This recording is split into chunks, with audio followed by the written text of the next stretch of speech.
I'm Becca and welcome to my channel. Today I'm going to show you how you can use your moulds to create some beautiful little cabochons or beads, depending on which way you want to use them.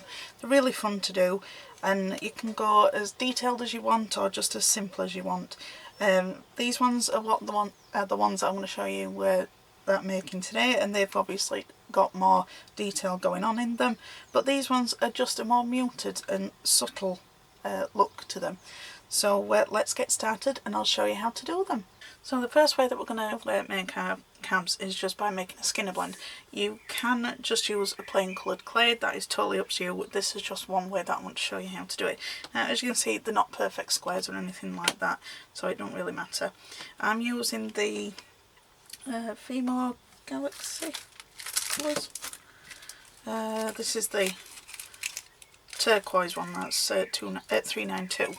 I'm not right sure what the number is for the white, but I'm using them for these simply because I don't like using that for canes. When I've made a cane with it, the little sort of itty bits of sort of glitter and iridescent that's in it leave scratch marks on the slices, so I'm keeping this for just making bases and things like that. So anything that don't need to be in with a cane. So I've just laid them on top, as you can see, and I'm just going to go corner to corner.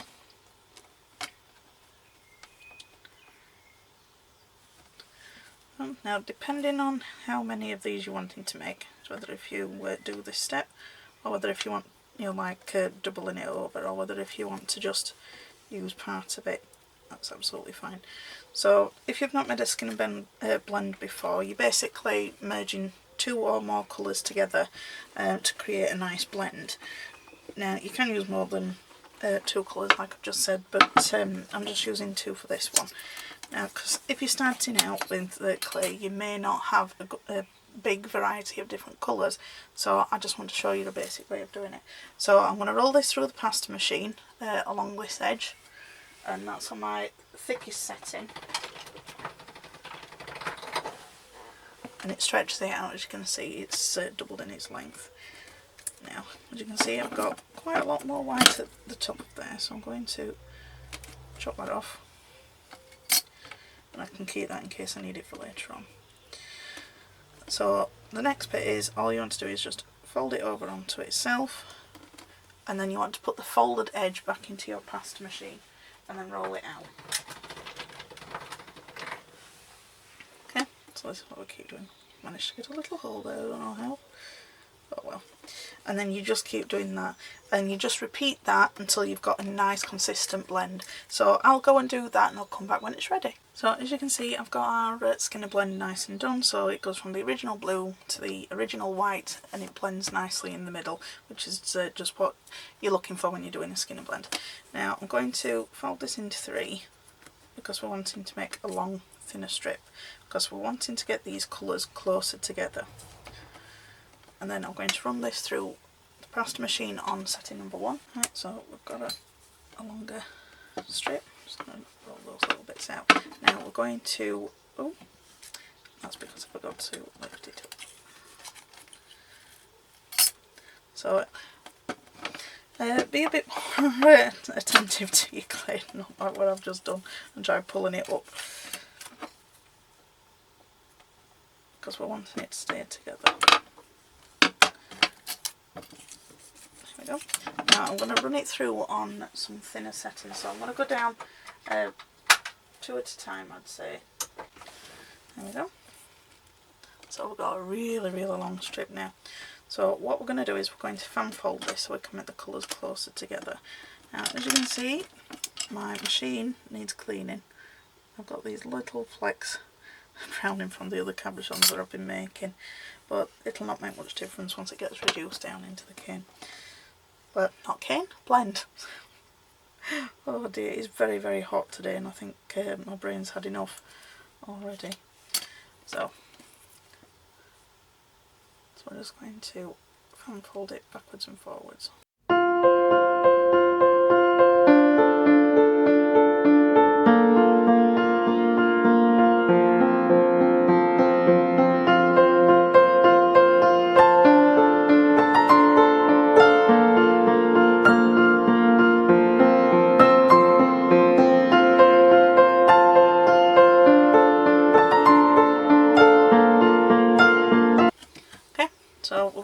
closer together. Now we've got to elongate them in the opposite direction. So just using my acrylic block just to squish out any air pockets that I've got.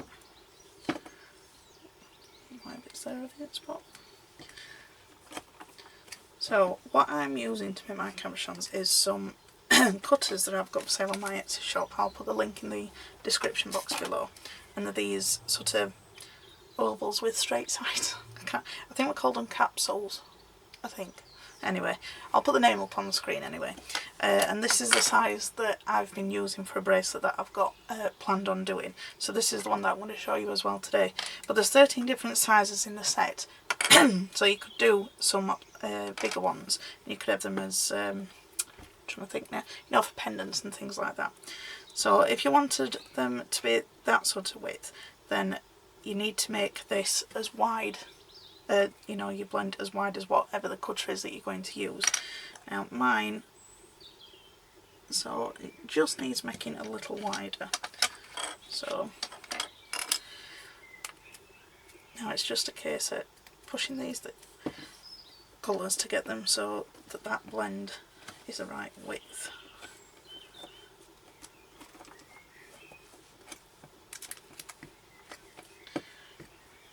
Just keep checking. Yeah, we're about right there now. So what we've got to do now is we've got to stretch it out the other way and keep just making sure that you've got it to the size that you want. So as I'm rolling that out that way, it's squashing it in the opposite direction. So I just need to keep an eye on this, whether if it's going to get too big. And spotted some air pockets there, so I'll just pop them out. Because I want to get all the shading into those cabs.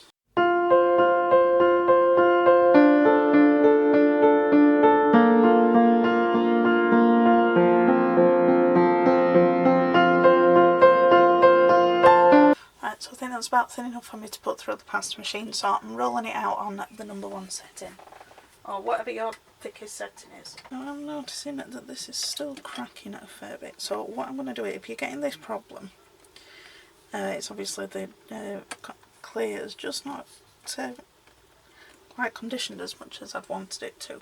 So I'm going to add a little bit of this, what do they call it, Fimo clay softener, that's it. Found it there in the end. I'm going to add a little bit to this. So like when we were blending it originally, I'm just folding it onto itself this way and putting the folded edge back in. But with this clay softener, it should get it to a good consistency where it doesn't keep doing this. This way. So I'm going to go do that and hopefully get it so that it stops cracking. So that took a fair bit of doing, so I'm going to leave it in so that you can actually see it's still getting slight bits of cracking, which I don't know whether if this is because it's been sat in my drawer for, what, 5 months now? And I've not used it all that much because I did a review on it, and it's just been sat because I've not wanted to make canes with it. As you can see, it's still got this bit of cracking, but I'm going to do it and I'll show you how we can smooth that out. Now the blue has creeped a little bit more that way than it was before, but we're not going to worry about that. So, oh, sorry about that squeaky noise there. Now you want something as release so that your cutter doesn't stick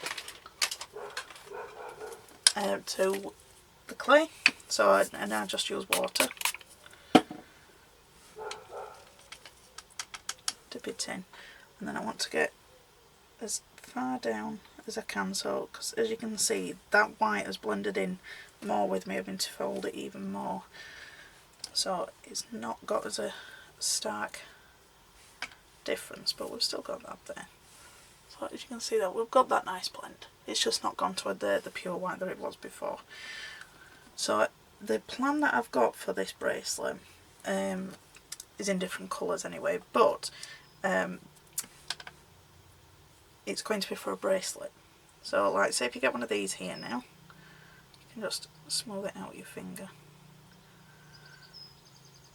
Because if you're making them for the bracelet like what I'm going to be doing, then we're going to be beading around these anyway, but you want to try and get them as smooth as possible. So just go around With the heat off your hands it will mould the clay together. Blend, mould, whatever the right word is. So there we go. Got it nice and blended. So if you're still getting this little bit of cracking if you're using this type of clay, or any clay that's cracking really, don't worry about it. You can just mould it together, and then you can always just go back over with your cutter just to make sure that it's the right shape, that it's not gone into any other directions. And there, perfect. So I'm going to cut the rest of these out, and I'll come back and we'll get on with decorating them. So as you can see, I've got all my cabs cut out and moulded so they're all nice and smooth around the edges. So the next step is we're going to decorate them. So I can make it easier so that you can see what I'm doing. I'm going to just take one up at a time and put it on my acrylic block so I can lift it up for you. But when you're working on it yourself, you could do it this way, so depending on how you like to do your fine details on things, or whether if you just want to leave it on the mat, you can do it either way. So the moulds that I'm going to use are just these little teeny tiny ones. Now if you're making bigger cabochons, then you can use those ones as well. You can you know, use bigger shapes. Like this is probably one of the bigger ones. These are big, too chunky for this one. But there's all sorts of different ones that you can get, but these ones are what you get in the nail art section on AliExpress, Wish, what's the other one called? I forgot what it's called. Temu, that's it, I remembered it, I my phone up. And if you just search for nail art moulds, then these are what they are. You can drop on a few other little moulds that are not specifically for nail art, but that might be in the polymer clay section, but these are the ones that I'm using. So yeah, whichever moulds you've got, then just make them work really. So with these ones, because it's the water sort of colours, I'm going to use this one that's got some little koi carp on it. Sorry if you can hear things going up in the background, it's really warm in my studio today, so I've got to have the doors and windows open, so I do apologise if you hear any dogs barking or anything going off in the background. So we're just going to take our little moulds. Now this is a perfect project for using all your budget type clay if you've got any of that. I did a review on a couple of the budget type clays that you can get in the UK. I'll link those in the description box so that you can watch them if you've not seen them. So I'm just going to take some of this orange, get it out. I just keep it in these plastic wallets just so that it's easy. It doesn't take much to condition this clay anyway, because it is just so soft. But I do it with all my clay anyway. It just makes it a little bit more accessible. So you just want to take a little bit of your clay. Now obviously if you've got really tiny moulds like mine, you're not going to need a lot of clay. So it kind of shows you how warm it is, because it's just sticking to me already. So I'm just going to roll it into a little ball, and then I'm just going to make sure that it's the same length of the thing that I'm trying to push it down into. Wow, it's so very sticky. Let's get a little bit.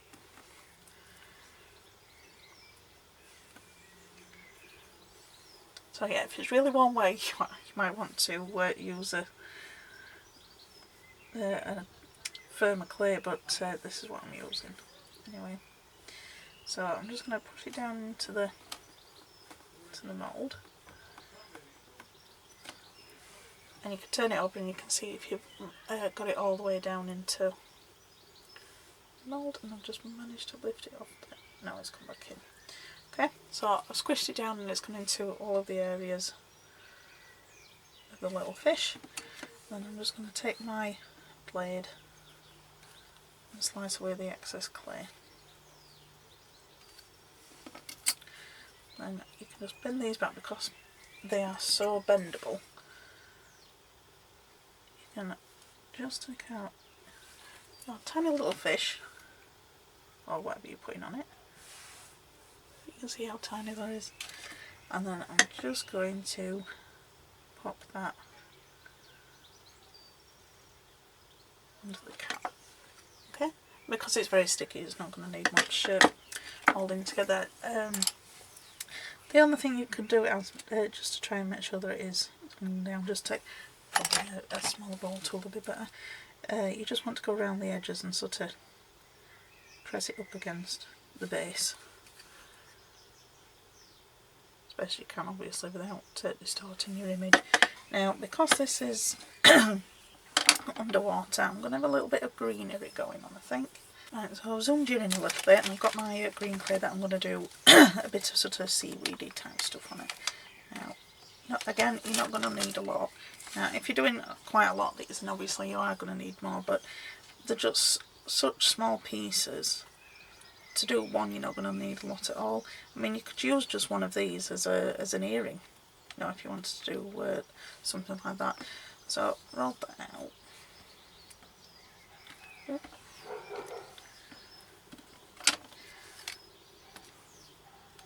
And let's take the end bit off just so that I've got a consistent end. And all I'm wanting to do is just take some similar sized chunks, and then I'm going to roll them out.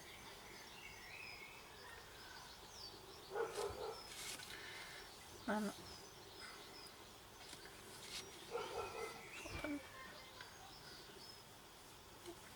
get it in the right way. So pop it out there. And I'm just going to get, let's use the needle tool, and then you can just push into it and give it some detail. Obviously, because it's supposed to be underwater, if you're doing it like what I'm doing, in that, you know, it's going to have the ripple effect on it. But you just play around with it as much as your heart desires, as they say.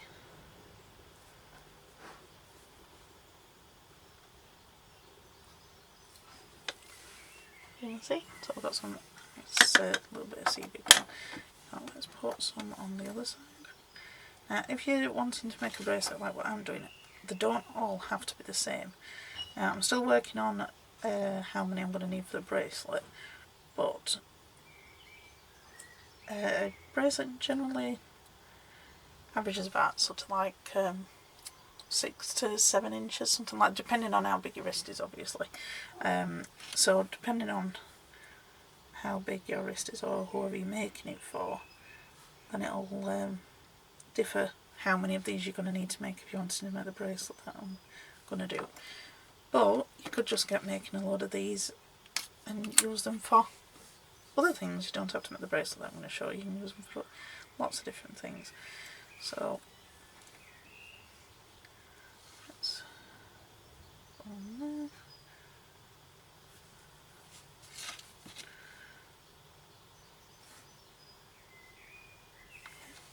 So, and then I think I might just put some little bubble marks on, and I'll use a ball tool. I'll just put some little indents in.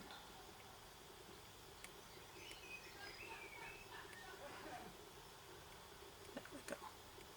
And that's it, and that's all you really need to do. Now the other ones that I'm working on at the moment, get them all without knocking everything, are these ones, and I'm going for more autumnal colours because these colours I don't generally work in all that often, so I wanted to push myself out of my comfort zone and do something in colours that I'm not used to. And then I was halfway through doing these and I thought I ought to make a video how to do this, so this is why we've got the other blue one, because I don't need any more of those ones because I've got more than enough to be able to do the bracelet I'm wanting to do. So yeah, these are just tiny little pieces of artwork that you can create using your moulds. I mean, these ones have got little tiny flowers on. This one's Halloween stuff, so you could do a Halloween bracelet. That'd be really good. Oh yeah, because you could have a black background and use these little ghosts and make some white ghosts out of that, or the orange pumpkins and the sunbats. They really are fantastic, these little things. So just look what you've got in your studio for you to have a go at making all of these different things. So I'm going to go and get those finished, and I'll come back and show you when they're all done. So as you can see, I've got all these baked now, and I've done different coloured versions of the koi that I've got on my tabs. I also tried to, excuse me, I've got hay fever at the moment, so if I sound a little bit more scratchy than normal, then that's why, and so I do apologise, but Anyway, getting back to it, I've done some of the fish so that the head is pointing the darker end, so the blue, and then I've done them going the other way as well. So this is so I've got variation within the bracelet. I can twist them round so that they'll go in different directions and they'll coordinate, but you know, they're different. That's what I'm trying to say anyway. So there's two different bracelets I'm wanting to make with it. Now with these ones, I'm going to do a bracelet something like this. Just put those out of the way so the camera's not focusing on them. So this is a bracelet that I made quite a while ago now, and I did a ripple effect on it, and it looks complicated than it actually, more complicated than it actually is. It's sort of just a version of the straight string bracelet really. So I thought if I do a video like this, but it's just showing the caps that we've made together. So to do that, you need to turn these into an actual bead rather than just a cab that you're going to bead around like I've done for the roses. So for these ones, I've put a hole in the middle of two plain ones because those are going to be my stopper, so like how we've got here. So you could do the same with the fish one. So if you just wanted to keep one of the background ones, you know, just plain, not put any fish on, you could do that. But I'm just probably going to cut a shape out just from the leftover clay that I've mixed together afterwards. So that's what I'm going to be doing with those. But to turn them into a bead, like these ones are here, you're going to need a backing for it. So let's just get our bit of clay here. It's very, very hot here, so the clay is rather sticky, so it might not cooperate. But I've got my cutter again and the water that I've literally just put away, thinking I don't need that, and I do. So I'm going to dip it into the water again and just cut out one of our shapes. And then if you just want to take one of your cabs or beads, whatever you want to call them really, you can glaze these as well. I might do that afterwards once it's baked again. There's different things you can do with it, but it's on self-preference. I might just go over these with some UV clear nail varnish just so that it's got that sort of shine as to what water does, so I'll probably do that one afterwards. And then to stick the back to it, you need to get some liquid clay. I thought it was all prepared and I've not got it all out, but here we go. So this is just Fimo liquid gel.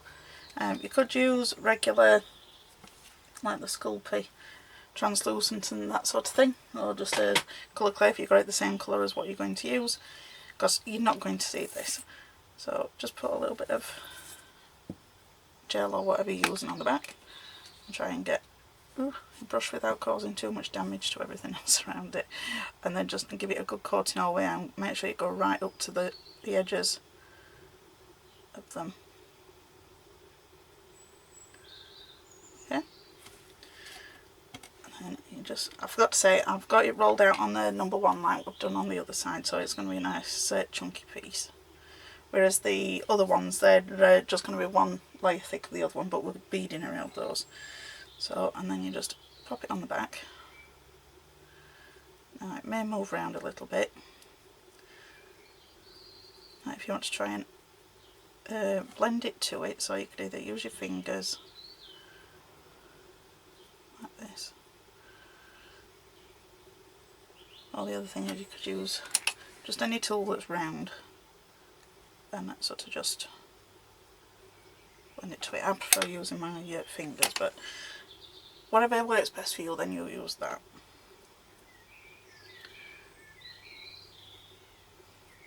So you just want to make sure that it's going to become a cohesive piece really. Okay. And you can always fill in any little gaps afterwards if the clay moves on you while you're getting it in the oven or whatever. But we are going to put some holes in this as well. So got that just about now. Now you can take your time more than what I'm actually doing on here. I'm just trying to think, keeping the time on the video down. Right, so, and then you just want to take your needle tool or a pin or whatever you usually pierce with, and then try and come out the other side because we're wanting to put 2 in. Okay, so while it's on, in fact, I'm just remember when I did these last time, if you can find them, I have a box of them there. These are what I make the needle tools out of. I've got 2 of these. I'm not going to take that back off because I've already started putting that one together. I think it was when I did these ones, I laid 2 pins where I wanted it to go through, and then I moulded it around those. So it was a little bit fiddly, but if you're alright with that sort of thing, then that's another option for you to do. But once you've got it coming out the other end, so you'll be able to feel the baked piece, and you can just push against that so you know that you're going to come out the other end where you need to. And then you want to do another one further down. And I like going in from the other side as well, just simply because it smooths out that edge just a little bit more, the same as the other ones. Okay, so as you can see now we've got 2 little holes. Now you fiddle around with it as much as you want, but what you can do is bake it, and then you can just scrape off, if you've got your, this one might not work, but you know, if you've got one of the little thingy blades, these things, I think they're DIY blades, single edge blades, and you can scrape off any little bits that you've gone over the side, so like you do when you're making a pie or anything like that, and you want to scrape the edges of the pastry off. It's just the same idea really. So yeah, that's all you need to do with these ones. So I'm going to go and finish all of these off, and I'll come back when they're done. All of my little fishy bead cabs are all finished, and I went and added a layer of the clear nail varnish. I'll just bring one up on its own, just so that it looks like it's got that shine, as you would see if they were really in the water. And what I used to do that was this. It's no wipe top coat for UV nail varnish. You can set it out in the sunshine depending on where you're living, if you haven't got one of the lamps, so if you wanted to get this, or even if you just wanted to get some regular clear nail varnish and just wait for it to dry, you could do that. This just hardens off a lot quicker. That's all, the only reason, and I've got it. So if you've not got anything like that, then just use what you have got. Now, so I've got the other ones that I've not done anything else with. Those are the ones with the roses on that I showed you that I'd already started. But I wanted to show you something that you could actually do on the background that was different. So I'll just move that to the side. And I made these a little while ago, and they've been sitting on my desk, and I thought they'd be a good way to show you different things that you could do.